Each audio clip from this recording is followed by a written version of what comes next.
Pastor Praveen పగడాల గారి మరణం సంబంధించిన విషయంలో రెండు వర్గాలుగా జనాలు, ఒకరేమో అది ప్రమాదం అని చెప్పేసి, ఇంకొకరేమో అది హత్య అని చెప్పేసి. వాస్తవానికి ఇది యాక్సిడెంట్ కంటే కూడా హత్య. ఒక్కరిని అరెస్ట్ చేసినారా? ఒక పేరు చెప్పండి చూద్దాం. He was a humble and generous man. He was not a person who takes revenge. He forgives everybody. We are here to forgive everybody. ఫ్యామిలీకి ఏమైనా బెదిరింపులు జరిగినాయి అనుకోవచ్చా, లేదంటే వాళ్ళు స్పందించకపోవడానికి కారణం ఏమనుకోవచ్చు? మీరు ఏమన్నా వాళ్ళతో మాట్లాడడానికి వాళ్ళని కొంత భయభ్రాంతులకు గురి చేసినారు అనొచ్చు, కానీ మనం ఎప్పుడు ధైర్యాన్ని కోల్పోవద్దు. ధైర్యాన్ని కోల్పోవడం మరణంతో సమానం.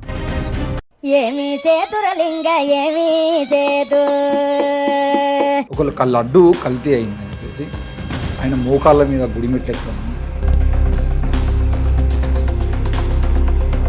అంటే సనాతన ధర్మం సంబంధించిన విషయంలోనే స్పందించే పరిస్థితులు కనబడుతున్నాయి, లేదంటే ఈయన నిజంగా ప్రజల కోసం స్పందించడానికి పరిస్థితులు ఏమైనా కనబడుతున్నాయి? వాళ్ళ ఇబ్బందులు కానీ ఎట్టి పరిస్థితులను పట్టే పరిస్థితి పవన్ కళ్యాణ్కి లేదు. ఏం చేశాడండి పవన్ కళ్యాణ్? ఈ రోజుకి వచ్చి కూడా కేవలం ఆయన రెండే నేర్చుకున్నాడు. ఒకటి చంద్రబాబు భజన చేయడం, రెండు మోడీ భజన చేయడం. ఆంధ్రప్రదేశ్ పోలీసులు వాళ్ళు మ్యానిపులేట్ చేసినట్టు, పోలీస్ వ్యవస్థ ప్రజల్ని మ్యానిపులేట్ చేసినట్టు ఏ వ్యవస్థ కూడా మ్యానిపులేట్ చేయదు. నేను ఈ మాట పైన ఎప్పుడు స్టాండ్ అవుతాను. ఈ పోలీసులు నమ్మి నిర్ణయాలు తీసుకునే పరిస్థితి మాత్రం లేదు. రాష్ట్రాన్ని నాశనం చేస్తూ ఉన్నాడు, ప్రజల సొమ్ముని అంతా కూడా దుర్వినియోగం చేస్తామని చెప్పి మాట్లాడి ఈరోజు చంద్రబాబు నాయుడు అధికారంలోకి వచ్చిన తర్వాత ఆంధ్రప్రదేశ్ రాష్ట్రం అప్పుల రాష్ట్రంగా తయారైంది. నీ సొంత హెరిటేజ్ ప్రైవేట్ కంపెనీ కోట్ల లాభాలు నడుస్తుంది, ప్రభుత్వ సంస్థలంతా దివాలా తీస్తాయా? బందెల గౌతమ్ కుమార్ అనే వ్యక్తి బీఎస్పీ పార్టీ రాష్ట్ర అధ్యక్షుడు కావడానికి ఎన్ని కోట్లు కట్టింది? కూటమి ప్రభుత్వం లాస్ట్ టైం వైసీపీ ప్రభుత్వం కన్నా బెటర్గా ఉందనుకోవచ్చా, లేదంటే వేస్ట్గా ఉందనుకోవచ్చా? ఎట్లా మీ వైఎస్ఆర్ కాంగ్రెస్ పార్టీ ఒక చెంపపైన కొడితే తెలుగుదేశం పార్టీ రెండు చెంపలు కొడతారు. Hi hello, welcome to NN media. నేను రాకేష్. దేశవ్యాప్తంగా ఈరోజు యువత రాజకీయాల గురించి ఆలోచించడం జరుగుతుందనే విషయం మనకు అర్థమవుతా ఉంది. అయితే చాలా సందర్భాల్లో విన్నాం, యువత రాజకీయాల్లోకి రావాలి, యువత రాజకీయాలు రావాలని నినాదాలు ఇచ్చేటువంటి నాయకులను చూసాము.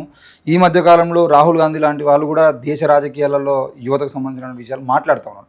కానీ రాష్ట్రాల్లోకి జిల్లాల్లోకి వచ్చినప్పుడు ఆ నాయకత్వాన్ని యువతకి ఇవ్వాలంటే మాత్రం భయపడేటువంటి పరిస్థితులు. ఎవరైతే రాజకీయాల్లో మొత్తం తలకు మాసిన వాళ్ళు అనుకున్నామా, లేదంటే పెద్దోళ్ళు అనుకున్నామా తెలియదు, కానీ వాళ్ళ చేతుల్లోనే రాజకీయాలను పెట్టుకొని యువతకు నాయకత్వం ఇవ్వడానికి మాత్రం వెనక్కిపోతూ ఉంటుంది. అయితే దేశంలో ఎక్కడా లేని విధంగా ఒక యువ నాయకునికి 40 ఏళ్ళ లోపు ఉన్నటువంటి ఒక యువకునికి రాష్ట్ర అధ్యక్ష పదవిని ఇచ్చి ఈ రాష్ట్రాన్ని మీ చేతుల్లో పెడుతున్నామని చెప్పినటువంటి ఘనత బహుజన సమాజ్ పార్టీది. ఆ బహుజన సమాజ్ పార్టీ ఆంధ్రప్రదేశ్ రాష్ట్ర అధ్యక్షులుగా ఉన్నటువంటి బందెల గౌతమ్ కుమార్ గారు మనతో ఉన్నారు. అన్న, వెల్కమ్ టు ఎన్ఎన్ మీడియా. బాగున్నారా అన్న? మీరు బాగున్నారు? బాగున్నాను. చాలా సంతోషంగా ఉంది. ఒక యువకుడు ఈరోజు ఒక రాష్ట్రానికి, ఒక పార్టీకి, అది కూడా జాతీయ పార్టీ, చిన్న చిన్న పార్టీలు అనుకుంటే అది వేరు, కానీ వన్స్ అగైన్ మా ఎన్ఎన్ మీడియా తరఫున మీకు ధన్యవాదాలు తెలియజేస్తూ కృతజ్ఞతలు తెలియజేస్తాను అన్న. మీరు వచ్చిన తర్వాత కూడా చాలా పవర్ఫుల్గా చాలామంది యాక్టివ్ అవుతున్నారనే విషయం కూడా మా దృష్టికి వచ్చింది. అయితే మొదటి ప్రశ్న ఏంటంటే, యువత రాజకీయాలకు వస్తున్నప్పటికీ కూడా చాలామంది యువత చెడుదారి పడుతున్నారు. వచ్చిన వాళ్ళు కూడా ఏదో ప్రధానంగా కనపడేటువంటి పార్టీలకే పోతున్నారు అనేది బయట ఉన్నటువంటి టాక్. మరి మీరు ఒక యువతగా ఈరోజు రాష్ట్ర అధ్యక్ష పదవి తీసుకున్నారు.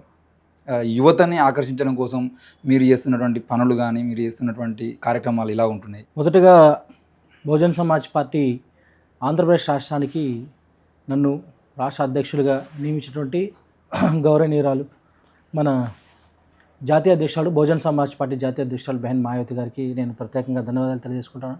అదేవిధంగా మీరు ఏదైతే ఇప్పుడు అన్నట్టు అడిగినటువంటి ప్రశ్న ఏదైతే ఉందో, మా జాతీయ కోఆర్డినేటర్ రామ్జీ గౌతమ్ గారు, ఆయన కూడా యువకుడే, చాలా యంగ్ లీడర్. ఆయన ఒక నేషనల్ కోఆర్డినేటర్తో పాటుగా ఆయన రాజ్యసభ ఎంపీగా కూడా పనిచేస్తున్నారు.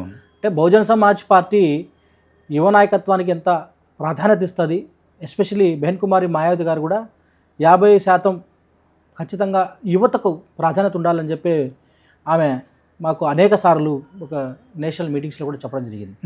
అంటే బహుజన్ సమాజ్ పార్టీ పూర్తి స్థాయిలో యువతకు పూర్తి స్థాయిలో ప్రాధాన్యత ఇస్తా ఉన్నదన్న దాంట్లో ఎటువంటి సందేహం లేదు.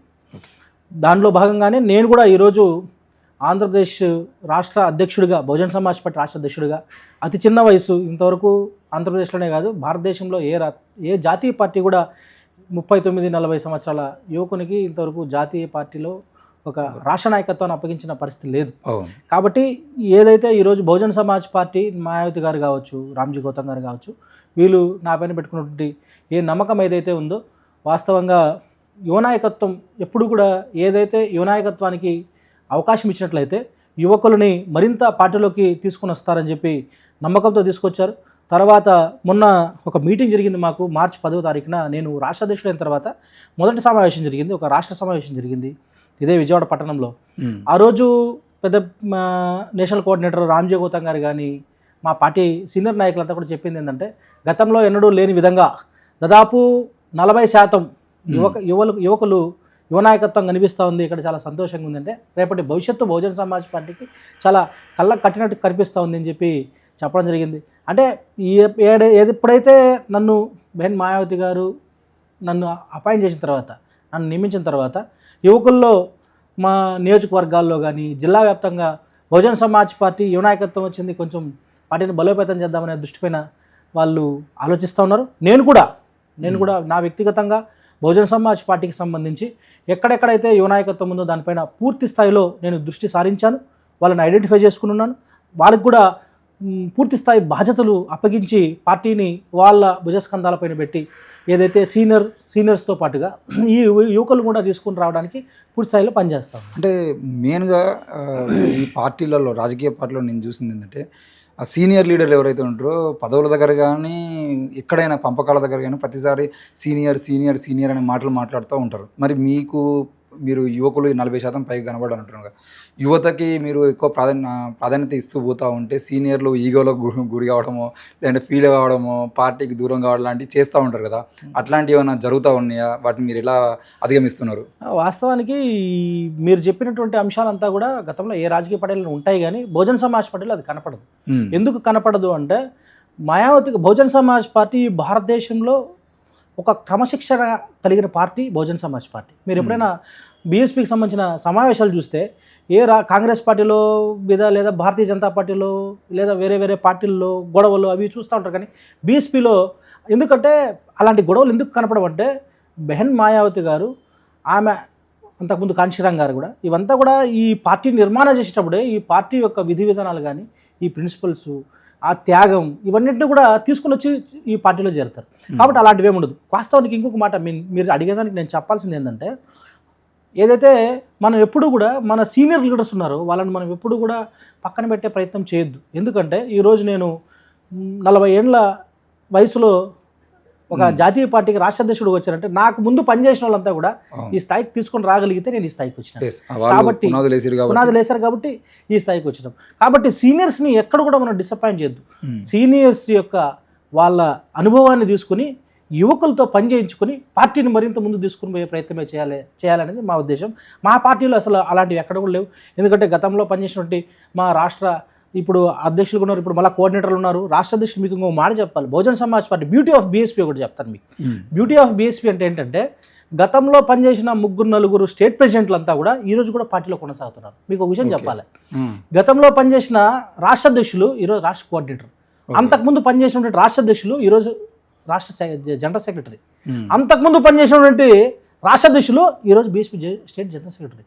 అంటే అంతకుముందు అధ్యక్షులుగా పనిచేసిన వాళ్ళు ఒకరు కోఆర్డినేటర్లుగా, ఇంకో జనరల్ సెక్రటరీగా, ఇంకో జనరల్గా, అంటే ఇప్పుడు కూడా ఎక్కడ కూడా తారతమ్యాలు లేవు. రాష్ట్ర అధ్యక్షుడిగా నాకు ఇచ్చే ప్రాధాన్యత, నాకు ఇచ్చే ఇంపార్టెన్స్ అంతా నాతో ఉంటూనే వాళ్ళు పార్టీలో కొనసాగుతుంటారు. That is the beauty of BSP. కాబట్టి ఈ సీనియారిటీని, అదేవిధంగా యువకుల్ని కూడా వాళ్ళు కూడా చాలా సంతోషం వ్యక్తం చేస్తూ ఉన్నారు. యువ నాయకత్వం వచ్చింది, పార్టీని నడిపించాలని చేస్తారు. కాబట్టి అది బీఎస్పీలో అట్లాంటివి తక్కువే ఉంటాయి. కాకపోతే పార్టీని మరింత, అంటే సీనియర్స్ ప్లస్ జూనియర్స్ ఇద్దరి యొక్క భాగస్వామ్యంతో పార్టీని ముందుకు తీసుకొని వెళ్ళాలనేది నా ఉద్దేశం. అయితే ఇక్కడ యువతకు సంబంధించినటువంటి విషయం మాట్లాడుకున్నప్పుడన్నా, యువత ఈరోజు ఏదైతే కూటమి ప్రభుత్వం ఉందో ఆ కూటమి ప్రభుత్వానికి సంబంధించిన విషయంలో మెయిన్గా ఇప్పుడు ఉన్నటువంటి జనసేన పార్టీ అధినేత పవన్ కళ్యాణ్ వైపు ఆ యువత ఆయనకు సినిమా రంగంలో నుండి వచ్చినటువంటి ఫ్యాన్ ఫాలోయింగ్ లాగా, లేదంటే పొలిటికల్గా రావడం వల్ల మిగతా హీరోలు ఎవరు లేకపోవడం వల్ల ఈయన వైపు మళ్ళీ రాగానే యువత ఎక్కువ వైపు ఆయన వైపు ఉన్నారు అనేది తెలుస్తూ ఉంటుంది. ఇక్కడ కనబడతా ఉంటుంది, చాలామంది ఆయన స్టేటస్లు పెట్టడం అవి కనబడతా ఉంటాయి కదా. అంటే మీరు చెప్తున్నదేమో యువత అని చెప్పేసి మాట్లాడుతారు కదా, యువత అటు ఉందా ఇటు ఉందా, అసలు బహుజన యువత ఎటువైపు ఉన్నారు అనుకోవచ్చు? ఆ బహుజన యువత 80% పవన్ కళ్యాణ్ వెంబడి ఉండదు. ఎందుకు ఉండదండి నేను అంటున్నానంటే, పవన్ కళ్యాణ్ ఏ రోజు కూడా తాను అంటే ఊసర వెళ్ళి రంగులు మార్చేసినట్టు ఆయన ఎన్నో జెండాలు మార్చాడు. ఆయన జెండాలు అజెండాలు మాటలు, ఒకప్పుడు హిందీ వద్దన్నాడు, ఈరోజు హిందీ కావాలంటా ఉన్నాడు. అంతే. ఒకప్పుడు నేను లెఫ్ట్కి సంబంధించిన ఉద్యమాన్ని తీసుకుని వెళ్తానన్నాడు, ఈరోజు ఆయన వేరే బీజేపీ భావజాలాన్ని తీసుకుని ముందుకు వెళ్తున్నాడు. ఒకప్పుడు బహుజన భావజాలం అని చెప్పి బెహన్ మాయావతి గారి దగ్గరికి వచ్చి కాలు మొక్కిన చేసిన సందర్భాలు ఉన్నాయి.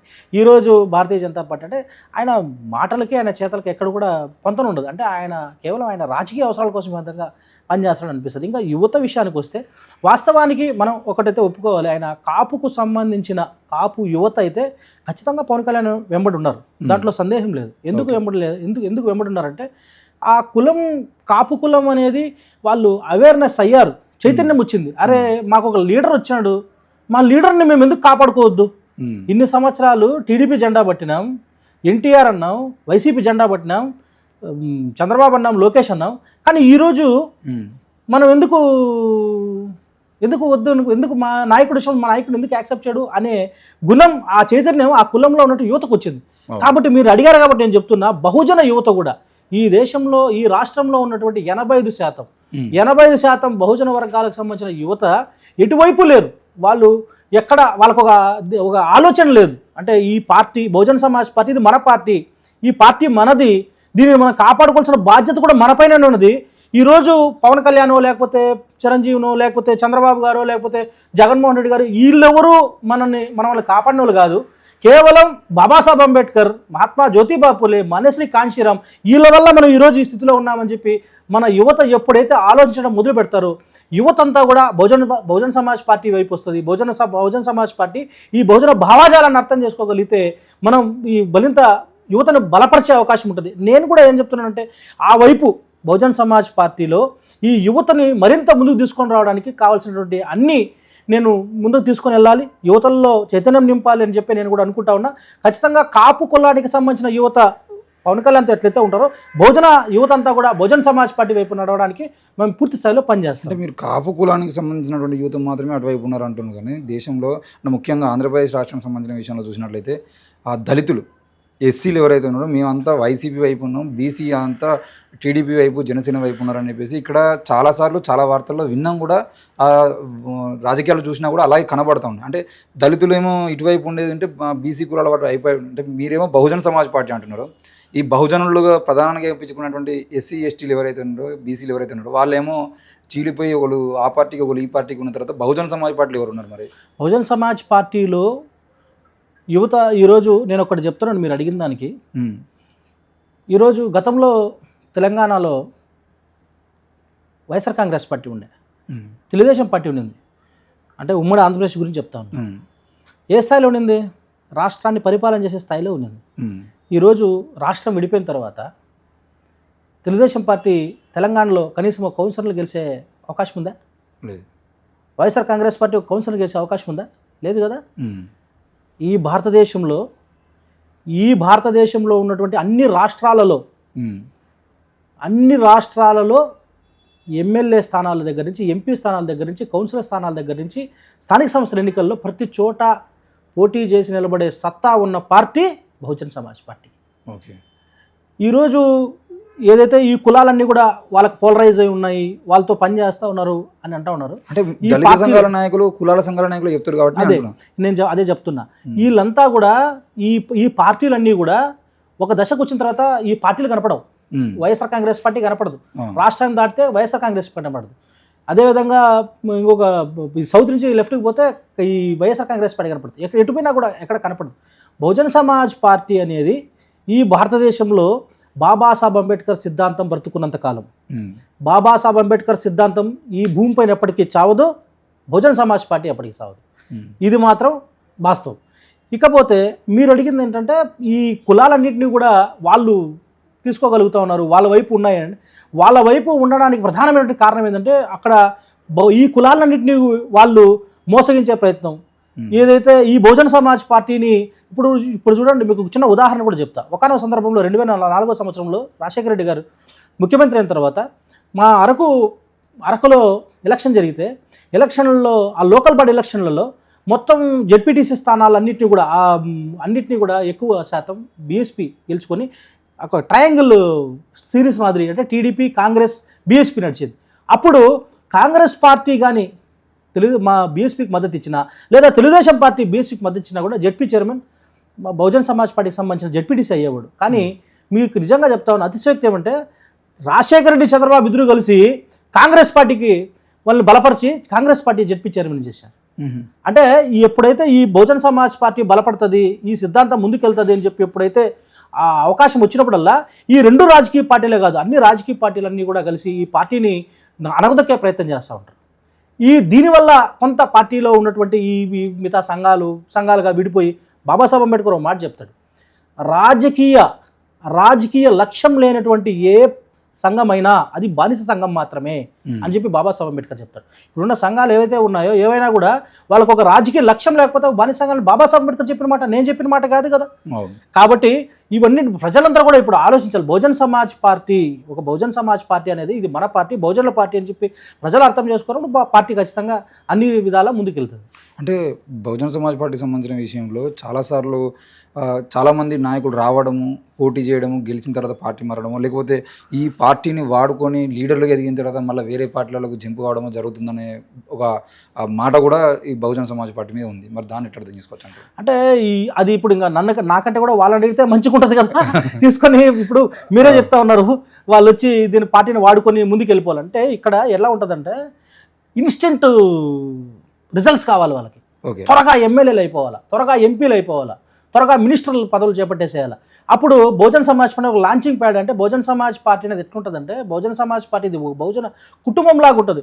ఒక నాయకుడు వచ్చినప్పుడు ఆ నాయకుడిని గుండెల్లో పెట్టుకుని ఆయన భుజాల మీద మోస్తుంది ఈ సమాజం. ఈ సమాజంలో ఉన్నటువంటి దీనిని అది ఎక్కడి వరకు తీసుకెళ్తుంది అంటే దాన్ని గెలుపు వరకు తీసుకెళ్తుంది. కానీ గెలిపించుకొని దాన్ని చేయాల్సిన బాధ్యత నాయకుని పైన ఉంటుంది. ఆ నాయకుడు అనేవాడు అతను ప్రలోభాల కోసం, ఆయన సొంత ప్రయోజనాల కోసం పార్టీని పక్కన పెట్టి వేరే రాజకీయ పార్టీలు పోతూ ఉన్నాడంటే ఆయన స్వలాభం కోసం పోతూ ఉంటాడు.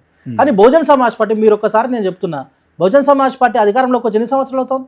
2007లో పూర్తి స్థాయిలో యూపీలో అధికారంలోకి వచ్చిన తర్వాత 2012లో అధికారం పోయిన తర్వాత ఈరోజు 2025 నడుస్తూ ఉంది. కానీ ఈ రోజు కూడా మీకు ఒక్కటి చెప్తానేనండి, బహుజన్ సమాజ్ పార్టీలోకి అడుగుపెట్టి పెద్ద పెద్ద నాయకులుగా చలామణి అయ్యి గొప్ప గొప్ప పదవులు తీసుకొని మేమే ఈ బహుజన్ సమాజ్ పార్టీని చెప్పుకొని బయట పోయేటప్పుడు ఆ పెద్ద నాయకులతో ఏ నాయకుడితో కూడా ఒక్క బహుజన్ సమాజ్ పార్టీ కార్యకర్త కూడా పడు.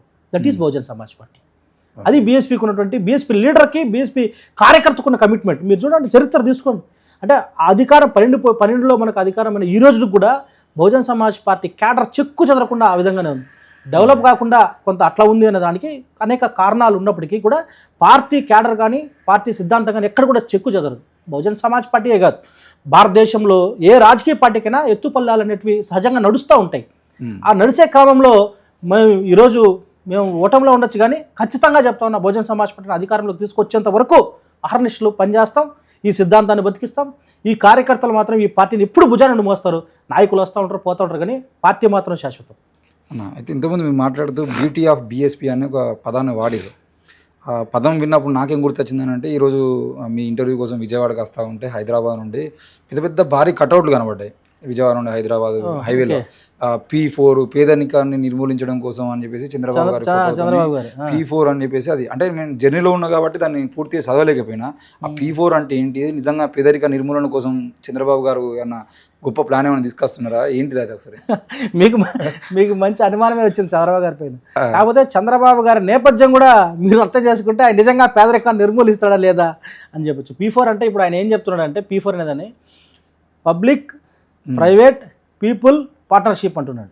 అంటే ఈ P4 కానీ వాస్తవానికి అదేంటంటే నాకు తెలిసి P4 విధానంలో ఆయన చెప్పినటువంటి పబ్లిక్ ప్రైవేట్ అదేవిధంగా పీపుల్ పార్ట్నర్షిప్తో కాకుండా దాన్ని పేదరికం పేరుతో ప్రజల సొమ్మును ప్రైవేట్ వ్యక్తులకు అప్పచెప్పే ప్రయత్నం చేస్తూ ఉన్నాడు. అది P4 అని. ఒక సింపుల్గా నేను చెప్పాలంటే పేదరికం పేరుతో ప్రజల సొమ్మును ప్రైవేట్ వ్యక్తులకు ధారాదత్తం చేసే పని చేస్తూ ఉన్నాడు, అంటే పంచిపెట్టే ప్రయత్నం చేస్తూ ఉన్నాడు. అది P4 విధానం. దానికి నేను ఏమంటున్నానంటే P4లో ఇప్పుడు భారతదేశంలో ఉన్నటువంటి చాలా సంస్థలు మొన్న రీసెంట్ అది నాకు సర్వే అయితే గుర్తు రాలేదు, కానీ ఒకరు చెప్పిన మాట ఏంటంటే ఈ భారతదేశంలో ఉన్నటువంటి ఈ యొక్క సంపద అంతా కూడా కేవలం 1%కు సంబంధించిన వారి దగ్గరే ఉన్నది. అదేవిధంగా ధనవంతుల యొక్క ఆ సంపద అంతా కూడా, ఈ దేశ సంపద అంతా కూడా 55% ఏదైతే 5% కోటీశ్వరుల దగ్గర 5% కోటీశ్వరుల దగ్గర మనకు దాదాపు 90% సంపద ఉంది. అదేవిధంగా 1% ధనవంతుల దగ్గర 58% సంపద ఉంది అని చెప్పి ఒక సర్వే ఒకటి రిలీజ్ చేయడం మనం కూడా చూసాం. ఆ సర్వే నాకైతే గుర్తురాదు. ఇక్కడ ఏంటంటే దానిని ఆసరాగా తీసుకుని ఎప్పుడు చంద్రబాబు నాయుడు గారు అనేది ఏంటంటే ఆయన ప్రైవేటైజేషన్ ముఖ్యమంత్రిగా చెప్పుకోవచ్చు ఆయన ఒక రకంగా చెప్పాలంటే. ఎందుకు నేను ఈ మాట అంటున్నానంటే ఆయన ముఖ్యమంత్రి చేశారు కదా ప్రజలు. ఆయన ముఖ్యమంత్రి చేసినప్పుడు నువ్వు పేదరికాన్ని పోగొట్టాలా, నువ్వు ప్రైవేట్ వ్యక్తులని సహాయ సహకారాలు తీసుకోవడం అంటే ఏంటంటే ఆయన ఈ యొక్క ప్రజల సొమ్ము, ఇక్కడ ఉన్నటువంటి ప్రజల సొమ్మునంతా కూడా ఆ కార్పొరేట్ సంస్థలకు దారాదత్తం చేస్తూ ఉన్నాడు. దాంట్లో ఒక పెద్ద మర్మం ఉంది. దానికి నేను ఏం చెప్తున్నానంటే ఆయన ఈ మధ్యకాలంలో గతంలో ఉన్నటువంటి ప్రభుత్వం 18 మెడికల్ కాలేజ్ తీసుకొచ్చింది. అంటే గత ప్రభుత్వానికి ఇది ప్రభుత్వానికి పెద్ద తేడా ఏం లేదులే, కానీ 18 మెడికల్ కాలేజ్ తీసుకుని వస్తే ఈరోజు ఆయన P4 విధానం పేరుతో ఆ మెడికల్ కాలేజ్ అన్నింటినీ కూడా ఆ కార్పొరేట్ సంస్థలకు ఇస్తున్నాడు. అంటే అక్కడ ఉన్నటువంటి భూమి ఎవరిది? ప్రభుత్వానిది. అక్కడ ఉన్నటువంటి ఇన్ఫ్రాస్ట్రక్చర్ అంతా ఎవరిది? ప్రభుత్వానిది. ఇది నీ తీసుకొని వెళ్ళిపోయి దానికి ఇచ్చేసి మీరు దాన్ని ఫ్రీగా నడపండి అంటాడు. ఫ్రీగా ఎందుకు నడుపుతాడు? అక్కడ ఉన్న మెడికల్ కాలేజ్ ఉన్నటువంటి సీట్లని అవన్నీ కూడా వాళ్ళకు అప్పచెప్పే ప్రయత్నం చేస్తారు. అయిపోయా, ప్రైవేట్ అయిపోయింది కదా అదంతా కూడా. ప్రభుత్వ సంస్థ ఎక్కడ ఉంది? ఇంకా ఇప్పుడు పేద ప్రజలు ఎవరైతే బహుజన బిడ్డలు డాక్టర్లు కావాలన్నటువంటి వాళ్ళ ఆశయం ఏదైతే ఉందో దాన్ని సిద్ధం చేశాడు కదా. దాంట్లో రావాల్సినటువంటి రిజర్వేషన్ను భారత రాజ్యాంగంలో ఉన్నటువంటి బాబాసాహెబ్ అంబేద్కర్ ఇచ్చిన రాజ్యాంగబద్ధంగా రావాల్సినటువంటి రిజర్వేషన్ అంతా కూడా రిజర్వేషన్లు పోయినాయి కదా. ఇప్పుడు ఎవరు లాభపడతా ఉన్నారు? ఎవరు P4 విధానంలో కార్పొరేట్ సంస్థలు లాభపడతా ఉన్నాయి. నీకు ఆ P4 విధానంతో ఉన్నటువంటి ఆ సంస్థల్లో ఉన్నటువంటి డబ్బులంతా కూడా మీరు వాళ్ళ దగ్గర కమిషన్లు దండుకుని నువ్వు నీ కొడుకు ఇద్దరు కూడా బాగుపడతా ఉన్నారు. ప్రజలంతా కూడా మరింత కిందికి పోతా ఉన్నారు. ఆయన ఏం మాట్లాడుతూ ఉన్నాడు? P4 విధానంలో ఈ కార్పొరేట్ సంస్థలు వాళ్ళ దగ్గర కొంత అమౌంట్, వాస్తవానికి మీకు కూడా తెలుసు కదా, కార్పొరేట్ సంస్థల దగ్గర 3% చారిటీ ఇవ్వాలి. దాని గురించి ఎక్కడైనా మాట్లాడుతున్నాడా? దాన్ని నువ్వు ఏం చేయాలనుకున్నది డైరెక్ట్గా ప్రభుత్వం దగ్గర తీసుకుని ప్రభుత్వం ప్రజలకు ఇస్తే ఆ ప్రభుత్వానికి ప్రజలకి లింక్ ఉంటుంది. కానీ నువ్వు ఈ ప్రజలంతా తీసుకొని పోయి ఆ కార్పొరేట్ సంస్థల దగ్గర పెడితే నీవు ఆ కార్పొరేట్ సంస్థలకు అటాచ్మెంట్ పెట్టి రేపు ఎలక్షన్లలో వాళ్ళు ప్రలోభాలకు లొంగకుండా మళ్ళీ ఎలక్షన్లు వాళ్ళు ప్రలోభిస్తారు కదా, ప్రజలను ప్రలోభించేస్తారు కదా, ప్రలోభాలకు గురి చేస్తారు కదా. అంటే రేపు మళ్ళా ఎలక్షన్లో ఈ కార్పొరేట్ సంస్థలు పెట్టుకుని నువ్వు అధికారంలోకి రావాల్సిన కుట్రే కదా. ఇట చంద్రబాబు నాయుడు గారు చేసే ప్రతి చర్య వెనక ఒక బలమైనటువంటి తన సామాజిక వర్గాలకు సంబంధించిన కుట్ర చాలా దాగుంటుంది. అదే చంద్రబాబు గారు ఈ P4 విధానం ఏదైతే ఉందో ఆయన P4 ప్రజలను పేదరికం నిజంగా చాలా హాస్యాస్పదం. అవి చూస్తే నాకు అనిపిస్తుంది ఎంత పచ్చిగా మోసం చేస్తాడు చంద్రబాబు ప్రజల్ని. ఎదురుగా P4 అని పెట్టుకొని వెనకాల తన సామాజిక వర్గాలకు ఈ సంస్థలంతా కూడా దండుకోవడం కాకుండా ఈ ఎలక్షన్లను ఎట్లా మ్యానిపులేట్ చేయాలని ఒక బలమైనటువంటి ఆలోచనతో చంద్రబాబు నాయుడు ముందుకు పోతూ ఉంటాడు. దానికి మళ్ళీ పేదరికాన్ని నిర్మూలిస్తాను పేరు పెట్టుకున్నాడు. అంటే ఇంకా అంటే ఆంధ్రప్రదేశ్ రాజకీయాలు అంటే కమ్మలు రెడ్లు అనే కామ్రెడ్లు అనే ఒకటి సామెత వచ్చింది కదా, ఇంకా అది ఉందా? కమ్మలు రెడ్లు దోచిపెట్టేటువంటి విధానం నడుస్తూ ఉందని కానీ మీరు చెప్పేది నిజమే అనుకోవచ్చా? ఆంధ్రప్రదేశ్ రాష్ట్రంలో స్వతంత్రం వచ్చిన తర్వాత నేటికి కమ్మలు రెడ్లు మాత్రమే ఇక్కడ పరిపాలన చేస్తూ ఉన్నారు. కమ్మలు రెడ్లు పరిపాలన చేయడం వల్ల జరిగినటువంటి నష్టం ఏంటంటే ఈరోజు ఆంధ్రప్రదేశ్ రాష్ట్రంలో ఉన్నటువంటి ఏ సంస్థనే తీసుకోండి, ఎనీ సంస్థ, స్కూళ్ళు, పెద్ద పెద్ద స్కూళ్ళు తీసుకోండి, కాలేజీలు తీసుకోండి, హాస్పిటల్ తీసుకోండి, కార్పొరేట్ సంస్థలు తీసుకోండి, కాంట్రాక్టర్లు తీసుకోండి, ఇవన్నీ కూడా ఎవరి చేతుల్లో ఉన్నాయి? ఎవరున్నారు కార్పొరేట్ సంస్థల్లో? అంతా కూడా కమ్మారెడ్లే కదా. కమ్మారెడ్లు ఈ రాజకీయాలను అడ్డం పెట్టుకుని ఈ రాష్ట్రంలో ఉన్నటువంటి సంపదనంతా కూడా కొల్లగొట్టే ప్రయత్నం చేస్తూ ఉన్నారు. ఎమ్మెల్యేలు వాళ్ళ శాతం ఎంత? మొన్న మేము బహుజన సమాజ్ పార్టీ తరఫున ఒకటి మేము రిలీజ్ కూడా చేసాం. గట్టిగా పూర్తిగా 5% లేరు, 4.8% ఏమన్నారు రెడ్లు. ఈ రాష్ట్రంలో 4% అంటే సుమారు 5% కూడా లేని రెడ్లు ఈ రాష్ట్రాన్ని 40 సంవత్సరాలు పరిపాలన చేశారు. కరెక్ట్ గట్టిగా 3% కూడా లేరు కమ్మలు. 3% లేని కమ్మలు ఈ రాష్ట్రాన్ని 25 ఏళ్ళు పరిపాలన చేశాడు. ఈరోజు మళ్ళీ పరిపాలన చేస్తున్నారు. అంటే ఈ సంపదనంతా కూడా అధికారంలో చేపట్టి చూడు, గ్రామాల్లోకి పోయిన తర్వాత ఈ భూములంతా ఎవరి చేతుల్లో ఉన్నాయి? P4 విధానం అని చంద్రబాబు మాట్లాడుతున్నాడు కదా. ఈ P4 విధానం చంద్రబాబు నాయుడు ఆయన అంతకుముందు ఎన్టీ రామారావు గారు ఆయన పార్టీ పెట్టినప్పటి నుంచి, తెలుగుదేశం పార్టీ పుట్టినప్పటి నుంచి 1 ఎకరా భూమి ఎవరికన్నా పంచిన చరిత్ర పెట్టిన చూసామా? 1 ఎకరా భూమి. ఈ ఎకరా భూమిని మేము పంచుతా ఉన్నాం. అంటే ఎప్పుడైనా ఎక్కడి నుంచి అభివృద్ధి జరుగుతుంది? వాళ్ళ దగ్గర భూమి, నీళ్లు ఇవి ఉంటే అభివృద్ధి చెందుతుంది. మీరు ఎప్పుడైనా పంచిన దాఖలాలు ఉన్నాయా? సరే, మీరు ఈరోజు అమరావతిని అభివృద్ధి చేస్తూ ఉన్నారు కదా. అమరావతి అభివృద్ధి చేసే సందర్భంలో అమరావతిలో అభివృద్ధి చేసే దానిలో బహుజనుల యొక్క భాగస్వామ్యం ఎంత? మీరు అనేక కట్టడాలు కడతా ఉన్నారు కదా, ఆ కట్టడాలకి మెటీరియల్ కానీ కాంట్రాక్ట్లు కానీ ఒక బహుజనుడు ఎవడైనా ఒక్కడైనా ఉన్నాడా? ఒక్కడిని డెవలప్ చేసిన సందర్భాలు ఉన్నాయా? నువ్వు నిజంగా చేయాలనుకుంటే నువ్వు పారిశ్రామిక, ఆయన అంటాడు మాట అంటాడు, ఆయన ఏమంటాడు అంటే ఇంటికి ఒక పారిశ్రామికవేత్త కావాలంటాడు. మాటలు చెప్పి మాటలను పక్క పెట్టడంలో దిట్ట చంద్రబాబు నాయుడు. నేను ఒకటి అడుగుతా ఉన్నా, నిజంగా నీకు ఆ చిత్తశుద్ధి ఉంటే ఈ విజయవాడ పరిసర ప్రాంతాల్లో ఉన్నటువంటి బహుజనులను ఎస్సీ ఎస్టీలందరూ తీసుకొని మీతో ఈ అమరావతి అభివృద్ధి ఈ విధంగా జరుగుతూ ఉంది, మీ భాగస్వామ్యం ఎంత, నువ్వు మెటీరియల్ ఇది సప్లై చేయడం అని చెప్పి ఆయన ఇవ్వకూడదా? ఒక జీవో మీరు పోయి తీసుకోవట్లేదా, ఆయన ఇవ్వట్లేదా? అంటే చంద్రబాబు నాయుడు దగ్గర పోయి తీసుకోవాలా? ఒక ప్రభుత్వం అన్నప్పుడు ఆ ప్రభుత్వానికి ఒక పాలసీస్ ఉంటాయి కదా, ఆ పాలసీ సరే పాలసీస్ చాలా రిలీజ్ చేస్తారు కదా, పాలసీస్లో బహుజనుల భాగస్వామ్యం ఎంత? ఇప్పుడు ఆయన ఒక పారిశ్రామికవేత్త తయారు చేయాలనుకుంటున్నాడు, ఆ పారిశ్రామిక విధానాన్ని తయారు చేయాల్సింది మళ్ళీ ప్రభుత్వమే కదా. ఈ బహుజనులకు ఈ భాగస్వామ్యం ఉంది. కంపల్సరీగా ఈ ప్రభుత్వం ఈ కాంట్రాక్టర్ ఈ దీంట్లో పలానా ఇవన్నీ కూడా ఈ మెటీరియల్ అంతా కూడా పలానా వాళ్ళ దీని నుంచి కొనాలి. ఈ పరిశ్రమ ఏదైతే ఎస్సీ ఎస్టీకి సంబంధించిన ఇండస్ట్రీస్ ఉన్నాయో, ఈ పరిశ్రమలు ఉన్నాయో, ఆ పరిశ్రమల దగ్గర నుంచి కొనాలని పెడితే ఎందుకు డెవలప్ గారు పారిశ్రామికవేత్తలుగా ఎస్సీ ఎస్టీ బీసీ మైనార్టీలు ఆ ప్రయత్నం ఎక్కడైనా చేసినాడా? అంటే మాటలు చెప్పి జనాన్ని మోసం చేయడం చంద్రబాబు దిట్ట. ఈ కార్యక్రమాలంతా చంద్రబాబు చేసే పనులు. అంటే మీరు ఇంతకుముందు కమ్మలు రెడ్లు 70 ఏళ్ళ నుండి పాలిస్తున్నాను కదా, పవన్ కళ్యాణ్ రాజకీయాలు చూస్తుంటే ఈ కమ్మలు రెడ్ల రాజకీయాన్ని పక్కన పెట్టేసి పవన్ కళ్యాణ్ బీసీ బిడ్డగా రేపు మళ్ళీ రాజకీయాల్లో మెయిన్ రోల్ తిప్పి ముఖ్యమంత్రి అయ్యేటువంటి అవకాశాలు కనబడితే బహుజన సమాజం నుండి వచ్చేటువంటి పవన్ కళ్యాణ్కి మీ మద్దతు ఉంటుందా? మీరు ఎటువైపు ఉండే అవకాశం ఉంటుంది అప్పుడు? ఇప్పుడు పవన్ కళ్యాణ్ గారికి ఆ ఆలోచన ఉంటే అనేక కులాలు ఆయనకు మద్దతు ఇస్తాయి. ఆయన కమ్మల్ని భుజాన పెట్టుకొని మోయాలనుకుంటా ఉన్నాడే తప్ప ఆయన వాళ్ళ కమ్మల పల్లకిని నేను మోస్తానని చెప్పి ఆయన తీసుకున్నాడు లీజ్ అగ్రిమెంట్. ఓకే, ఆయనకు వేరే కులాలతో పనిలే. ఆయనకు ఏముంది, ఇప్పుడు నేను కమ్మలు నేను భుజాన మోస్తాను. నిజంగానే ఆయనకు ఒకవేళ ఆలోచనే ఉంటే కాపుల్ని అధికారంలోకి తీసుకొని రావాలి, ఈ రాష్ట్రంలో కాపుల్ని నేను తీసుకురావాలి, కాపులతో పాటు చిన్న కులాలంతా నేను తీసుకోవాలనే ఆలోచన ఆయన ఉంటే ఇంకా 10 సంవత్సరాలు చంద్రబాబు నాయుడు గారే ముఖ్యమంత్రి కావాలి, ఈయనతోనే రాష్ట్రం అంతా అభివృద్ధి చెందిపోతుంది అని చెప్పి ఏ విధంగా మాట్లాడతాడు ఆయన? నీకు ఒక పొలిటికల్ అలయన్స్లో నీ అవసరం తెలుగుదేశం పార్టీకి ఉంది, తెలుగుదేశం పార్టీ అవసరం మీకుంది. ఈ పొలిటికల్ అలయన్స్లో మీరు ముందుకెళ్ళారు, ఓట్లు సాధించినారు, సీట్లు వచ్చినాయి. అదొక దశ.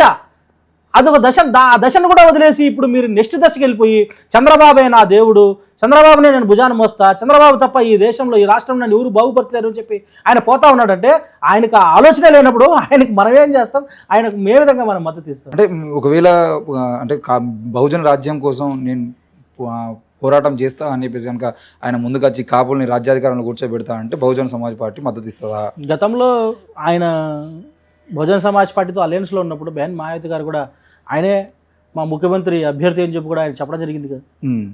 ఆ విధంగా ముందుకు వస్తే ఖచ్చితంగా ముందుకు వచ్చాడు, మేము కూడా మద్దతు ఇచ్చినాం. కానీ ఈరోజు మాత్రం ఆ పరిస్థితి పవన్ కళ్యాణ్ దగ్గర లేదని అనుకుంటాను. ఆయన ఆలోచన పూర్తిగా మారిపోయింది.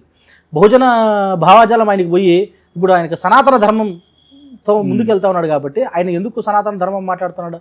ఆయన గతంలో నేను క్రిస్టియన్ అన్నాడు, గతంలో నేను ముస్లిం మతదారుని అన్నాడు, ఈరోజు నాస్తికుని అన్నాడు, ఈరోజు సనాతన ధర్మం ఉంటాడు. కాబట్టి ఆయనకు ఒక స్టాండ్ లేదు. ఆ స్టాండ్ లేనటువంటి వ్యక్తులతో మనం ముందుకు పోయేది ఇది కూడా అంత సమంజసంగా ఉండదేమో అని నా ఉద్దేశం. అంటే ఈ సనాతన ధర్మం అని వచ్చింది కాబట్టి ఒక లడ్డు కల్తీ అయిందని చెప్పేసి ఆయన మోకాళ్ళ మీద గుడిమెట్లు ఎక్కడము, వారం రోజుల పాటు ఏంటిది ఆయన ఒక మాల వేసుకోవడము, పశ్చాత్తాప దీక్షలు అని చెప్పి చేయడము, ఇవన్నీ చేసిండు. ఇదే రాష్ట్రంలో దాడులకు గురై అనుమానాస్పదంగా వ్యక్తులు చచ్చిపోతూ ఉంటే, మానవ హక్కులు మంటగలుస్తూ ఉంటే బయటికి వచ్చి కనీసం స్పందించడం కానీ ఆ విషయంలో ఇది విచారణలో ఉంది అని చెప్పేసి మాట్లాడకుండా చేసేటువంటి ప్రయత్నాలు కానీ ఇవన్నీ ఏం జరగట్లేదు. అంటే సనాతన ధర్మంకి సంబంధించిన విషయంలోనే స్పందించే పరిస్థితులు కనబడుతున్నాయి, లేదంటే ఈయన నిజంగా ప్రజల కోసం స్పందించేటువంటి పరిస్థితులు ఏమైనా కనబడుతున్నాయా ఆంధ్రప్రదేశ్లో? మీరు చెప్పే దాంట్లోనే ఆన్సర్ ఉంది. లడ్డు విషయంలో ఆయన స్పందించినాడు, మిగతా విషయంలో ఆయన స్పందించడంలా అయిపోయింది. ఇంకా అంటే ఆయనకు ప్రజల బాగోగులు కానీ వాళ్ళ ఇబ్బందులు కానీ ఎట్టి పరిస్థితులను పట్టే పరిస్థితి పవన్ కళ్యాణ్కి లేదు. ఆయన ఎంతసేపు ఇప్పుడు నేను ఒక డిప్యూటీ సీఎంని నా పవర్ని ఎంజాయ్ చేయాలనే విధంగా ఉన్నాడు తప్ప ఇక్కడ ప్రజల యొక్క ఇప్పుడు పిఠాపురంలోనే చాలా సమస్యలు ఉన్నాయి. ప్రజలంతా కూడా మొన్న కూడా ఏదో గెరావ్ చేసినారు, దాన్ని ఎక్కడ కూడా పవన్ కళ్యాణ్ పట్టించుకునే పరిస్థితి లేదు కదా. రెండోది ఏంటంటే ఈ ఏదైతే లడ్డూ విషయంలో ఆయన ఒక డిప్యూటీ సీఎం, ఆయన దగ్గర అధికారం ఉంది. ఆయన అధికారంలో ఆయన ఉండి ఒక ప్రతిపక్ష నాయకుడిలాగా దానిపైన గొడవ చేయడం ఏంది? నిజంగా కల్తీ జరుగుతుంటే ఆయన యాక్షన్ తీసుకోవచ్చు కదా, ఒక కమిటీ వేసి ఆయన యాక్షన్ తీసుకోవాలి. కానీ దీన్ని నేను ఖండిస్తానని చెప్పి ఆయన దీక్షలు చేయడం ఏంది?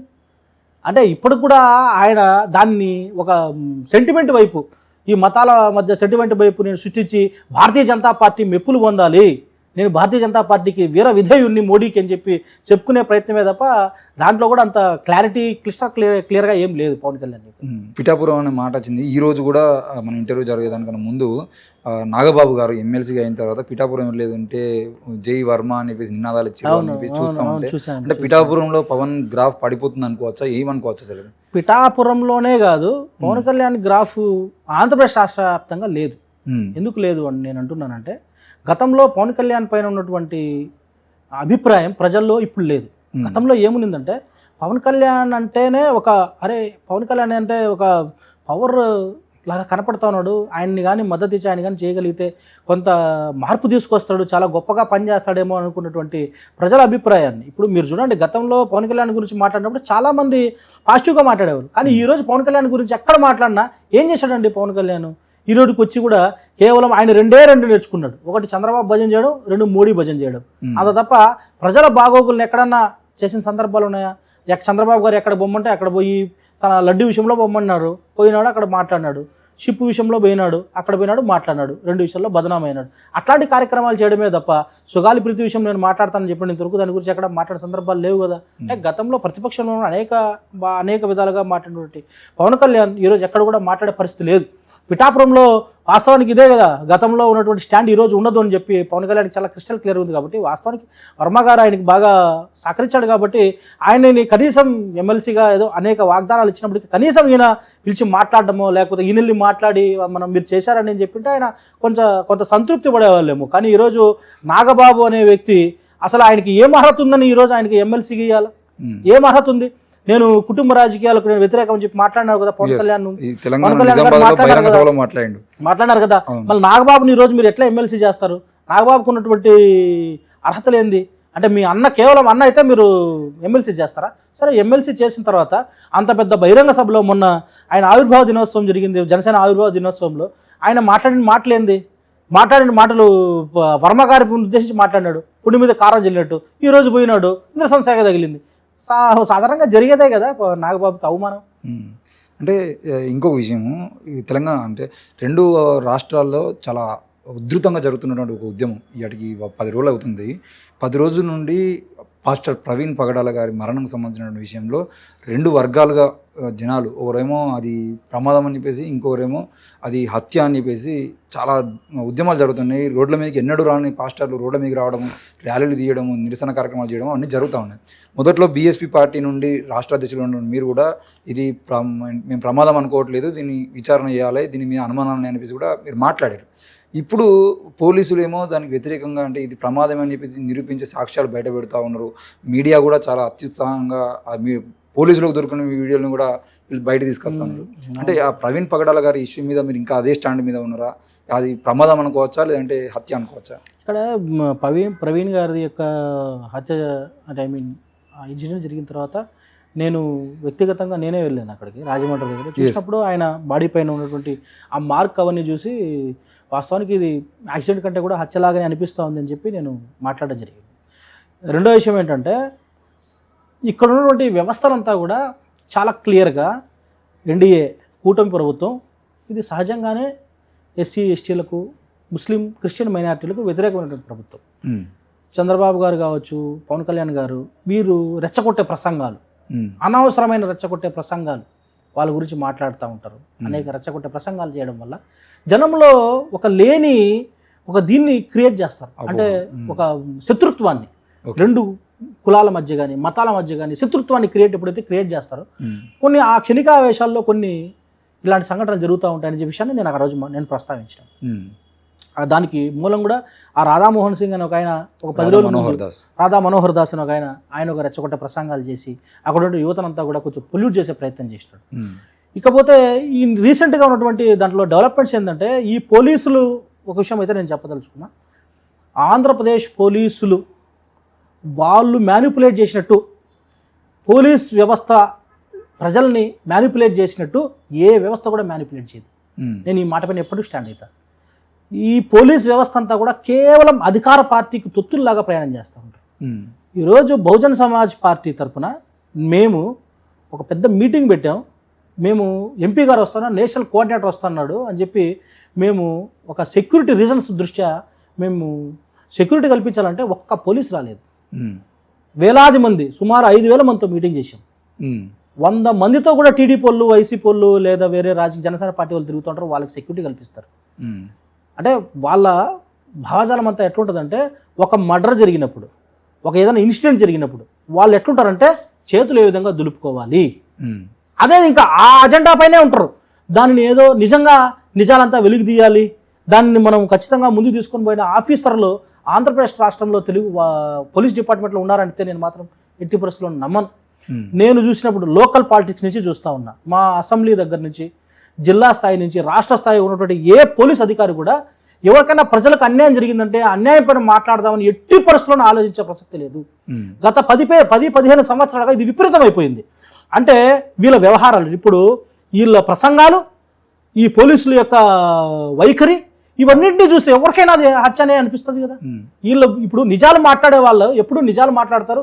వీళ్ళు కొంత క్రెడిబిలిటీ ఉండేవాళ్ళు. అంటే ఆంధ్రప్రదేశ్ పోలీసులకు ఉన్నటువంటి వాళ్ళు ప్రలోభాలకు లొంగినట్టు, వాళ్ళు అధికార పార్టీకి తొత్తులుగా వ్యవహరించినట్టు ఏ సంస్థ కూడా పనిచేయదు. First department police department. ఇంత పోలీస్ డిపార్ట్మెంట్ చెప్పినట్టు ఎట్లా నమ్ముతాం మేము? కళ్ళ ముందర జరిగినవే మోసం లేదు, మేము తప్పుని మాట్లాడే పోలీస్ డిపార్ట్మెంట్ నడుస్తుంది ఈరోజు ఆంధ్రప్రదేశ్ రాష్ట్రంలో. అలాంటప్పుడు ఏ విధంగా నమ్ముతాం దాన్ని చెప్పినప్పుడు? ఇకపోతే అవసరానికి మించి ఇక్కడ ఒక చిన్న విషయం ఏంటంటే, ఇక్కడ జరిగినటువంటి వాళ్ళ సొంత ఫ్యామిలీ మెంబర్స్ సపోర్టు లేకపోవడం అనేది మాత్రం చాలా బాధాకరం. ఫ్యామిలీ మెంబర్ సపోర్ట్ లేకపోవడం వల్ల ఈరోజు ఆ యొక్క ఉద్యమం అనేది నీరు గారిపోయింది అనేది మాత్రం నేను చాలా స్పష్టంగా చెప్పగలుగుతాను. అంటే ఈ రోజు కూడా నా వరకు మాత్రం నేనేమంటున్నానంటే, పోలీసులు చెప్పినటువంటి ఈ పోలీస్ వ్యవస్థ పైన కానీ ప్రభుత్వం ఇచ్చిన నివేదిక పైన కానీ మాకు ఎటువంటి నమ్మకం లేదు. ఇది ఖచ్చితంగా ఏదో హత్య జరిగి ఉంటుందే అనేదే నా వ్యక్తిగత మా పార్టీ నిర్ణయం, మా యొక్క ఆలోచన తప్ప ఈ పోలీసులు నమ్మి నిర్ణయాలు తీసుకునే పరిస్థితి మాత్రం లేదు. అంటే ప్రవీణ్ పగడాలకు సంబంధించిన విషయంలో ఇంకా ఇప్పుడు ఎవరు మాజీ ఎంపీ హర్ష కుమార్ గారికి ఎఫ్ఐఆర్ పంపించడం కానీ ఇవన్నీ జరుగుతూ ఉన్నాయి కదా. అంటే ఎందుకు ఇంత అదే రోజు ప్రవీణ్ పగడాల గారి అంత్యక్రియలు జరిగిన రోజు ఒక పాస్టర్ పోతా ఉంటే తెలంగాణలో ఉప్పల్ రింగ్ రోడ్ దగ్గర ఒక యాక్సిడెంట్ అయితే చనిపోతే 24 అవర్స్లో కేసు క్లోజ్ అయింది. ఈ యాక్సిడెంట్ ఎట్లా అయింది ఏందని చెప్పారు. ఇప్పుడు 10 రోజులు అవుతుంది కదా, ఇంకా దాన్ని నాన్చడం వెనకాల అంటే ఈ మత విద్వేషాలు ఇలాగే ఉండాలనే ఆలోచన ఏమైనా చేస్తున్నారు అనుకోవచ్చా? ఏం జరుగుతుంది అనుకోవచ్చు? ఇప్పుడు ఒక నిజాన్ని నిర్భయంగా చెప్పగలిగితే వెంటనే చెప్పచ్చు. ఒక అబద్ధాన్ని చెప్పాలంటే దాన్ని 10 రకాలుగా 100 అబద్ధాలుగా సృష్టి చెప్పాలి. అదే జరుగుతుంది. హర్ష కుమార్ గారికి నోటీసులు ఇచ్చారని మీరు చెప్తా ఉన్నారు కాబట్టి ఇలాంటి ఎవరెవరైతే వాయిస్ చేస్తూ ఉన్నారో వాళ్ళ వాయిస్ కొంచెం దాన్ని డౌన్ చేయాలంటే ఇట్లాంటి నోటీసులు ఇచ్చి వాళ్ళని కొంచెం భయభ్రాంతులకు గురి చేస్తే ఈ విధంగా ఇప్పుడు నేను మాట్లాడాను, నాకు కూడా నోటీస్ ఇవ్వచ్చు. ఎందుకంటే నేను మళ్ళీ 2 సార్లు మాట్లాడాను. వాళ్ళు ఎన్ని నోటీసులు ఇచ్చినా నేను మాట్లాడుతూ ఉంటాను అనుకోండి, అది పెద్ద ఇది కూడా కాదు, నేను దాన్ని ఏం లెక్క చేయను. కానీ ఇలాంటి ప్రయత్నాలు అయితే పోలీస్ డిపార్ట్మెంట్ ఎప్పటికప్పుడు చేస్తూ ఉంటుంది. కానీ వీళ్ళు అంటే ఈ మహాసేన రాజేష్ మొదట్లో ఏం మాట్లాడతాడు, మహాసేన రాజేష్ వచ్చేసి అది యాక్సిడెంట్ 90% నాకు యాక్సిడెంట్ అని అనిపిస్తూ ఉంది అంటారు. అందరూ మాట్లాడేసరికి ఇప్పుడు ఆయన యజమాని లోకేష్ యజమానే ఇప్పుడు ఆయన లోకేష్ యజమాని ఆయన కాపాడాలనుకున్నాడు. తర్వాత ఏమైంది, అందరూ ప్రజలంతా కూడా తిరగబడేసరికి ఆయన యూటర్న్ తీసుకున్నాడు. కాబట్టి వాళ్ళ నాయకులంతా మాట్లాడుతుంటారు కానీ ఈ యొక్క దాన్ని డైవర్ట్ చేసే ప్రయత్నం చేస్తుంటారు పోలీసులంతా. అంటే ఇది డైవర్ట్ మెయిన్గా దళితులు, క్రిస్టియన్లు అందరూ కూడా దీని మీద చాలా సీరియస్గా ఉన్నప్పుడు దీన్ని ఒకవేళ వాళ్ళు డైవర్షన్ చేసి ఇది ఆత్మహత్య అని చిత్రీకరించే ప్రయత్నం ఇవన్నీ జరిగితే సమస్య కూటమి ప్రభుత్వంకి వస్తాయి కదా, ఓట్లకు సంబంధించిన రాజకీయం జరిగేటువంటి అవకాశం ఉన్నప్పుడు ఆ ప్రభుత్వం వల్ల ప్లేట్ ఫిరాయించేటువంటి అవకాశాలు ఉంటాయి కదా, ఎందుకు మరి అట్లా చేయట్లేదు అనేది ఆలోచన. అదే నేను అదే చెప్తున్నా, కూటమి ప్రభుత్వం దీన్ని ఎట్టి పరిస్థితుల్లోనూ యాక్సిడెంట్గా చిత్రీకరించాలనే ప్రయత్నం అయితే చాలా స్పష్టంగా చేస్తూ ఉంది. ఇప్పుడు లోకేష్ ఆ రోజే ఆయన ఒక ట్వీట్ కూడా పెట్టడం జరిగింది, మాకు వచ్చిన సమాచారం ప్రకారం ఇది యాక్సిడెంట్గానే ఉంది, దీనిపైన దర్యాప్తు చేస్తాము, ఎందుకంటే చాలామంది పాస్టర్లు కానీ ఈ సంఘాలు కానీ మాట్లాడుతున్నాయి కాబట్టి మేము దర్యాప్తు చేస్తామని ఆయన లోకేష్ గారు మాట్లాడారు. కానీ ఆయన నిర్ధారణ అయితే వచ్చాడు కదా, పోలీసులు చెప్పినటువంటి నిర్ధారణకు వచ్చాడు కదా.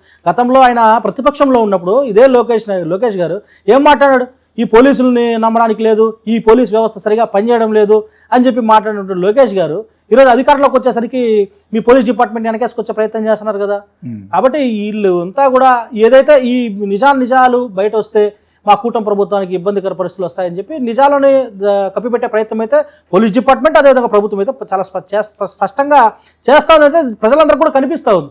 కాకపోతే ఇక్కడ బాధాకరమైన విషయం ఏంటంటే ఆ ఫ్యామిలీ నుంచి సపోర్ట్ రాకపోవడం అనేది మాత్రం చాలా బాధాకరమైనటువంటి అంశం. అంటే ఎట్లా అర్థం చేసుకోవచ్చు, ఆ ఫ్యామిలీకి ఏమైనా బెదిరింపులు జరిగినాయి అనుకోవచ్చా, లేదంటే వాళ్ళు స్పందించకపోవడానికి కారణం ఏమనుకోవచ్చు, మీరు ఏమన్నా వాళ్ళతో మాట్లాడడం ప్రయత్నం? నేను ఎప్పుడు కూడా నేను వాళ్ళతో మాట్లాడే ప్రయత్నం చేయలేదు. నేను మీడియా ద్వారా వాళ్ళ భార్య, ఆమె వాళ్ళ కూతుర్లు, వాళ్ళ తమ్ముళ్ళు అంతా కూడా చిన్న వీడియోలు అయితే చూసిన తర్వాత నేను అనుకునేది ఏంటంటే వాళ్ళని కొంత భయభ్రాంతులకు గురి చేసినా అనొచ్చు, కానీ నేనైతే దాన్ని నేను యాక్సెప్ట్ చేయను. ఎందుకంటే ఎప్పుడు కూడా మనం ఎప్పుడు ధైర్యాన్ని కోల్పోవద్దు, ధైర్యాన్ని కోల్పోవడం మరణంతో సమానం. కాబట్టి దానిని మనం ఎవరో భయభ్రాంతులకు గురి చేస్తే మనం ఎట్లా మనం గుమ్మనైపోతాం, తప్పు కదా. దాన్ని నేను యాక్సెప్ట్ చేయట్లేదు. ఇప్పుడు కూటమి ప్రభుత్వం వచ్చి 1 year దాటింది కదా, బీఎస్పీ రాష్ట్ర అధ్యక్షునిగా మీరున్నారు. అంటే ప్రజల పక్షాన చెప్పాల్సి వచ్చేది అంటే ఈ కూటమి ప్రభుత్వం లాస్ట్ టైం వైసీపీ ప్రభుత్వం కన్నా బెటర్గా ఉందనుకోవచ్చా, లేదంటే వేస్ట్గా ఉందనుకోవచ్చా, ఎట్లా మీ బీఎస్పీ నుండి కానీ మీరు కానీ ఏం చెప్పదలుచుకున్నాడు 1 year పాలన మీద? వైఎస్ఆర్ కాంగ్రెస్ పార్టీ ఒక చంపపైన కొడితే తెలుగుదేశం పార్టీ 2 చంపలు కొడతారు. ఇది ప్రస్తుతం జరుగుతూ ఉంటుంది. గతంలో చంద్రబాబు నాయుడు గారు ప్రతిపక్షంలో ఉన్నప్పుడు ఆయన సూపర్ 6 హామీలు సూపర్ 6 తీసుకుని నేను అమలు చేస్తాను వచ్చినాడు. సూపర్ 6 పక్కకు పోగా ఆంధ్రప్రదేశ్ రాష్ట్రాన్ని అప్పుల రాష్ట్రంగా మార్చేసాడు. గతంలో ఆయన ప్రతిపక్షంలో ఉన్నప్పుడు ఈరోజు ఆంధ్రప్రదేశ్లో 10 లక్షల కోట్ల రూపాయల అప్పులు చేసేసినాడు పవన్ కళ్యాణ్. పార్టీని నాశనం చేశాడు, రాష్ట్రాన్ని నాశనం చేస్తూ ఉన్నాడు. ప్రజల సొమ్ముని అంతా కూడా దుర్వినియోగం చేస్తానని చెప్పి మాట్లాడి నేను సంపద సృష్టికర్తను, నేను సృష్టిస్తాను సంపదను అని చెప్పి మాట్లాడేటువంటి చంద్రబాబు నాయుడు ఈరోజు అధికారంలోకి వచ్చినప్పుడు ప్లేట్ ఫిరాయించేసి అప్పులు ఉన్నాయి కాబట్టి నేను సూపర్ 6 హామీలు నేను నెరవేర్చలేనని చెప్పి మాట్లాడుతున్నాడు. ఆయనకు నిజంగా అప్పులుండే విషయం ముందే తెలుసు కదా. ముందే తెలిసినటువంటి చంద్రబాబు నాయుడు అధికారంలోకి వచ్చిన తర్వాత అప్పులు గుర్తొస్తాయా? నువ్వు సంపద సృష్టికర్తావు కదా, మరి ఎందుకు సంపద సృష్టించడంలే? గతంలో దావోసుకు పోతే అనేక కంపెనీలు వచ్చేసినాయని చెప్పి మాట్లాడి దావోసుకు పోయి నాయనా కొడుకు ఇద్దరు ఏం మాట్లాడతారు అంటే ఒక మిత్ ఉందండి, ఏదైతే కంపెనీకి పెట్టుబడులు వస్తేనే దావోస్ పర్యటన అని మాట్లాడినారు కదా. అంటే వాళ్ళ పబ్బం గడుపుకోవడం కోసం ఆ పార్టీని అధికారంలో తీసుకుని రావడం కోసం ప్రతిపక్షంలో ఎన్నో మాటలు మాట్లాడాడు. కానీ ఈరోజు చంద్రబాబు నాయుడు అధికారంలోకి వచ్చిన తర్వాత ఆంధ్రప్రదేశ్ రాష్ట్రం అప్పుల రాష్ట్రంగా తయారైపోయింది. మొదటిది సూపర్ 6 హామీలు పోగా ఇక్కడ ఉన్నటువంటి ఈ స్కీమ్స్ అంతా కూడా ఆయన రద్దు చేసేసినాడు. అది కాకుండా లోకేష్ ఆయన రెడ్ బుక్ పెట్టుకొని తిరుగుతూ ఉన్నాడు. ఆయన పాలన కంటే కూడా బుక్ పైన ఎక్కువ ఆలోచన ఉంది. బుక్ పైన ఈ రెడ్ బుక్లో ఉన్నటువంటి దీన్ని కూడా ఎట్లా ముందుకు తీసుకొని పోవాలని అక్కడ ఇంకొక మాట కూడా చెప్తా ఉన్నాను నేను. లోకేష్ రెడ్ బుక్లో అన్ని కులాలకు సంబంధించిన వాళ్ళు ఉంటారు, వైఎస్ఆర్ కాంగ్రెస్ పార్టీకి సంబంధించిన అన్ని కులాల వాళ్ళు ఉంటారు. కానీ లోకేష్ రెడ్ బుక్ రాజ్యాంగంలో మాత్రం శిక్షలు అమలవుతుంది మాత్రం ఓన్లీ ఎస్సీ ఎస్టీలకు మాత్రమే. ఎస్సీ ఎస్టీలకు మాత్రమే శిక్షలు అమలవుతున్నాయి. ఒక వల్లభనేని వంశీని మినహా ఇచ్చేస్తే మిగతా అందరినీ కూడా ఆయన ఎస్పెషలీ దళితులపైనే ఆయన ఎక్కువ దాడులు చేపిస్తున్నాడు, కేసులు కట్టిస్తున్నాడు, జైలుకి పంపిస్తున్నాడు.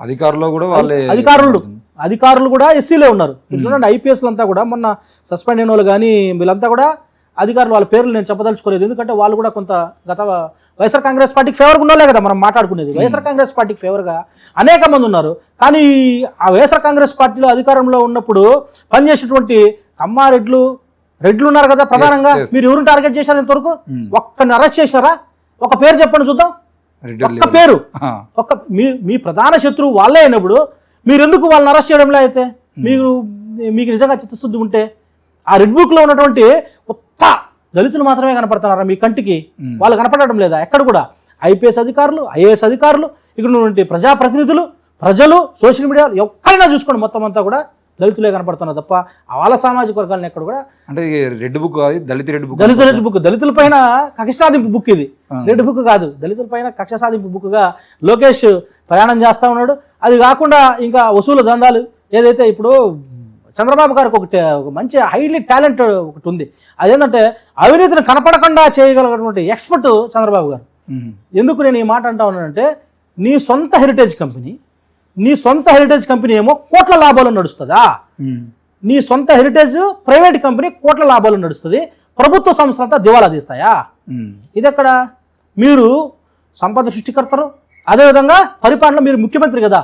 మీరు ముఖ్యమంత్రిగా ఈ రాష్ట్రాన్ని సంపదను సృష్టించి ఈ పార్టీ యొక్క ఆంధ్రప్రదేశ్ రాష్ట్రంలో ఉన్నటువంటి సంస్థలంతా కూడా కాపాడతారని మీ చేతుల్లో ప్రజలు అధికారం పెడితే, మీరు ఈరోజు ఏం చేస్తున్నారు? మేము సొంతంగా నడపలేము, మేము P4 తీసుకొని వస్తా ఉన్నాం, ఇవన్నింటినీ కూడా ప్రైవేట్ వ్యక్తులకి ఇచ్చి వాళ్ళ ద్వారా నడిపిస్తామని మాట్లాడుతూ ఉన్నారు. అంటే నీ సొంత ప్రైవేట్ సంస్థ ఏమో కోట్ల లాభాలు నడుస్తుంది, నువ్వు ముఖ్యమంత్రిగా నడిచే ప్రభుత్వ సంస్థలంతా కూడా నష్టాలు నడుస్తాయి. అంటే లోపం ఎక్కడుంది? మీలోనే కదా లోపం ఉంది. కాబట్టి మీరు ముఖ్యమంత్రికి అనర్హులు కదా. మీరు పాలన చేయలేనప్పుడు, ఈ సంస్థలు నడపలేనప్పుడు మీరు రాజీనామా చేయాలి కదా. కాబట్టి ఇట్లాంటి ఈ సూపర్ సిక్స్లు కానీ, ఈ అప్పుల రాష్ట్రంగా తయారవడం కానీ, గతంలో ఇచ్చిన హామీలు కానీ, ఇవన్నీ కూడా చంద్రబాబు నాయుడు గారు, ఈ లోకేష్ ఏమో ఈ యొక్క దాడులపైన ఆయన ఈ విధంగా మాట్లాడతా, అది పవన్ కళ్యాణ్ గారు ఏమో ఆ విధంగా ఇట్లా ఈ కూటమి అంతా భారతీయ జనతా పార్టీ అయితే ఈ రాష్ట్రంలో ఎక్కడ కూడా కనపడదు, కానీ వెనక నడిపించదంతా కూడా భారతీయ జనతా పార్టీ. కాబట్టి ఈ తెలుగుదేశం పార్టీ, ఈ టీడీపీ కూటమి ప్రభుత్వం ఏదైతే ఉందో, ఇది సంవత్సర కాలంలో ఇప్పుడే కాదు, ఆంధ్రప్రదేశ్లో గతంలో ఏ రాజకీయ పార్టీకి కూడా రానటువంటి వ్యతిరేకత ఈ సంవత్సర కాలంలో తెలుగుదేశం పార్టీకి వచ్చింది. గతంలో ఉన్నటువంటి వైఎస్ఆర్ కాంగ్రెస్ పార్టీ చేసింది ఏమీ లేదు, ఇప్పుడు వచ్చిన తెలుగుదేశం పార్టీ చేసేది కూడా ఏమీ లేదు. స్థానిక సంస్థల ఎన్నికల్లో రిజల్ట్ కనబడే అవకాశాలు కనబడుతున్నాయి. ఖచ్చితంగా కనిపిస్తాయి, దాంట్లో ఎటువంటి సందేహం ఉండదు. స్థానిక సంస్థల ఎన్నికల్లో వీళ్ళు ఏదైతే వైఎస్ఆర్ కాంగ్రెస్ పార్టీ గతంలో పోటీ చేయకుండా గొడవలు చేసి కొట్టడం అనేక ఇవి చేశాయి కదా. కానీ ఈరోజు జగన్మోహన్ రెడ్డి మాట్లాడుతుంటే ఎంత ఆశాస్పదం అంటే, జగన్మోహన్ రెడ్డి మాట్లాడుతూ మాకింత బలం ఉంది, దానిని తెలుగుదేశం పార్టీ ఎదుగు అస్సలు వాళ్ళు తెలుగుదేశం గతంలో వైఎస్ఆర్ కాంగ్రెస్ పార్టీ స్థానిక సంస్థల ఎన్నికల్లో ఏదైతే తీసుకున్నటువంటి ఆ వ్యవహార శైలి ఏదైతే ఉందో, దానివల్లనే వైఎస్ఆర్ కాంగ్రెస్ పార్టీ అధికారం కోల్పోయింది. వాళ్ళు ఎంత భయభ్రాంతులకు గురి చేశారంటే ప్రజల్ని కానీ, పోటీ చేసే వాళ్ళందరినీ కూడా.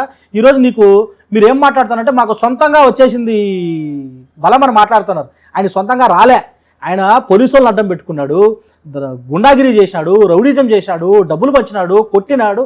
ఇవన్నీ చేస్తే మీకు చాలా చోట్ల అంటే ఆయన ఏమనుకుంటే, ఈ విధంగా చేసినా కూడా నేను నా యొక్క దీన్ని ఆయన నిరూపించుకోవాలనుకున్నాడు. కానీ ఈరోజు అదే విధంగా తెలుగుదేశం పార్టీ వీళ్ళ మీద చేస్తా ఉంది.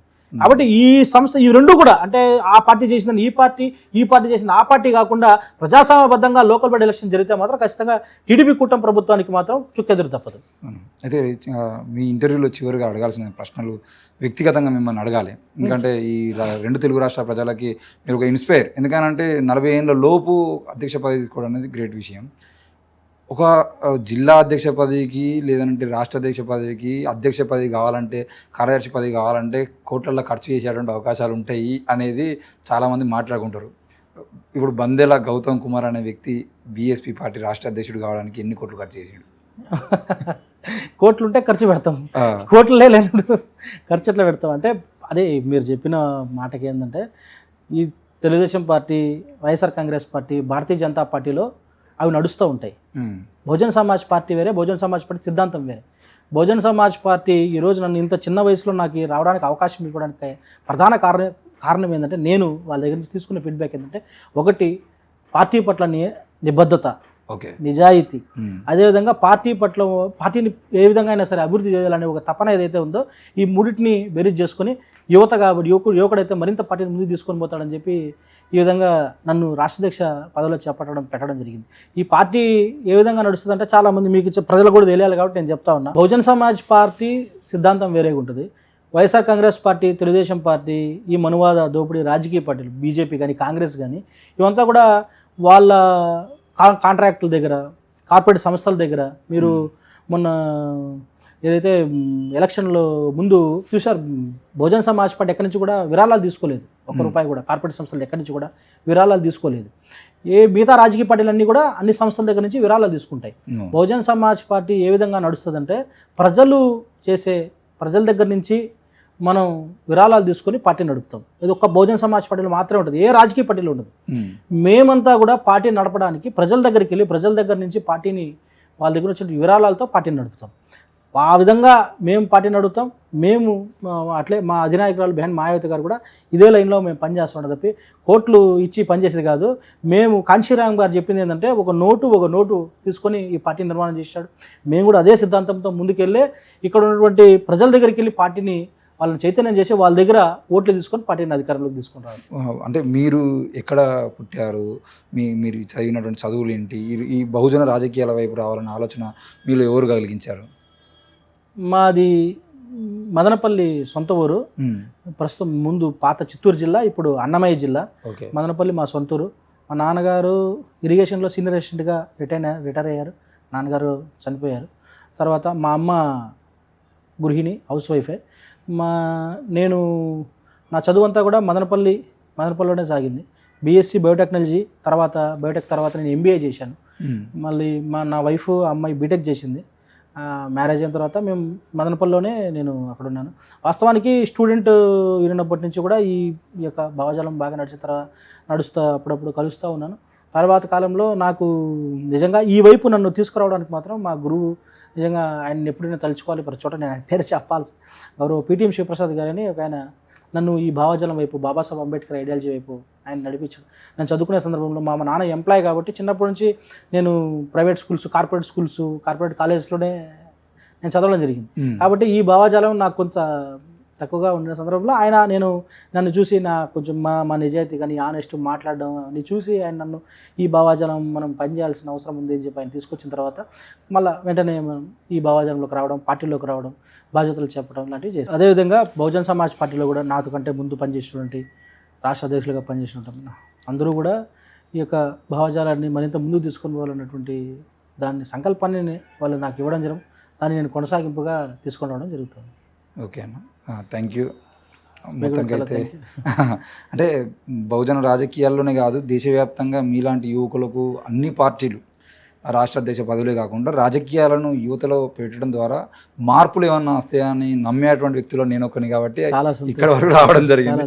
థ్యాంక్ యూ అన్న, once again. Thank you very much. మొత్తానికైతే ఈ ముఖ్యంగా ఆంధ్రప్రదేశ్ రాష్ట్ర రాజకీయాలకు సంబంధించిన విషయంలో ఒక యువకుడిని రాష్ట్ర అధ్యక్షునిగా పెట్టినటువంటి బీఎస్పీ పార్టీకి వ్యక్తిగతంగా నేను కూడా ధన్యవాదాలు తెలియజేసుకుంటూ, రాష్ట్ర రాజకీయాలు ఏ పార్టీ వచ్చినా మారేటువంటి పరిస్థితులు కనబడట్లేదు అనే విషయం అయితే అన్న మాటలో తెలుస్తూ ఉంది. ఎందుకనంటే ఎవరు వచ్చినా వాళ్ళ వెనకాల ఎజెండా వేరే ఉంటుంది. ప్రజల కోసం ముందు పెడుతున్నటువంటి ఎజెండా కాకుండా రెడ్లు అధికారంలోకి వచ్చినప్పుడు రెడ్ల కోసం, కమ్మల అధికారంలోకి వచ్చినప్పుడు కమ్మల కోసం, రేపు ఇంకోరు అధికారంలోకి వచ్చిన వాళ్ళ కోసమే తప్ప బహుజన బిడ్డల కోసం, బహుజన జాతుల కోసం పనిచేసేటువంటి పరిస్థితులు కనబడట్లేదు అనేది మాత్రం ఈ 1 year పాలనలో మనకు అర్థమవుతున్న విషయం. ఎందుకంటే పవన్ కళ్యాణ్ లాంటి వ్యక్తులు కానీ, చంద్రబాబు లాంటి వ్యక్తులు కానీ అమ్మాయిలు కిడ్నాప్ అవుతున్నారని చెప్పేసి మాట్లాడిన మాటలు ఇప్పుడు మాట్లాడట్లేదు.